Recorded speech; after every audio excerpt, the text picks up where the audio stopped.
Hi అందరికీ, నేను మీ సూర్య. ఈరోజు నేను కరకరలాడుతూ అరటికాయ ఫ్రై రావాలంటే ఎలా చేయాలో చేసి చూపించేస్తున్నాను. చూసి ట్రై చేయండి. ఇది పప్పుచారు, సాంబారు లేదా పప్పు ఆకుకూర ఇలా పెట్టుకున్నప్పుడు దాంట్లో నంచుకోవడానికి చాలా బాగుంటుందండి.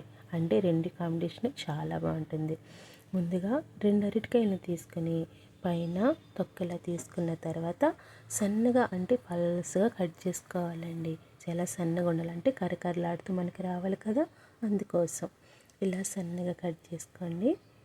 చూడండి ఇలా ఇలా కట్ చేసుకున్న తర్వాత పక్కన పెట్టుకొని ఒక గిన్నె తీసుకుని దాంట్లో 2 స్పూన్లు కారం, 1 స్పూన్ పసుపు, రుచికి సరిపడే సాల్ట్, 2 స్పూన్లు ధనియాల పౌడర్, ఒక చెక్క నిమ్మరసం అన్నమాట. ఒక చెక్క నిమ్మరసం, 2 స్పూన్ల ఆయిల్. చూడండి ఇలా గ్రేవీలాగా మొత్తం అన్నిటినీ కలిపేసుకుని అరటికాయ ముక్కల్ని ఇలా వేసుకున్న తర్వాత వాటికి బాగా పట్టేటట్లు బాగా కలుపుకోవాలి.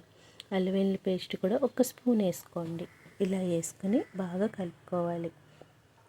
మీకు ముక్కలకి సరిగా పట్టట్లేదంటే కొంచెం ఆయిల్ ఎక్కువ వేసుకోండి. వేసుకొని బాగా కలిపేసుకోండి. చూడండి ఇలా కలిపేసుకొని మూత పెట్టుకొని ఒక హాఫ్ అన్ అవర్ పక్కన ఉంచండి. అలా ఉంచిన తర్వాత స్టవ్ వెలిగించి ముగుడు పెట్టుకొని దాంట్లో కొంచెం ఆయిల్, అంటే 1 స్పూన్ సరిపోతుంది, ఎందుకంటే మనం ముందుగానే ఆయిల్ వేసాం కదా, అందుకోసం అన్నమాట. ఇలా ముక్కలన్నిటిని కూడా ఇలా పెట్టుకోవాలి. సిమ్లో పెట్టుకోండి, హైలో పెట్టుకోకుండా సిమ్లో పెట్టుకొని వాటిని మళ్ళీ తిరిగేసాక చూడండి ఇలా ఈ కలర్ వచ్చాయి కదా, ఒక గుప్పుడు కరివేపాకు కూడా వేసుకొని బాగా కలుపుకొని చూడండి కరకరలాడే అరటికాయ ఫ్రై రెడీ అయిపోయింది.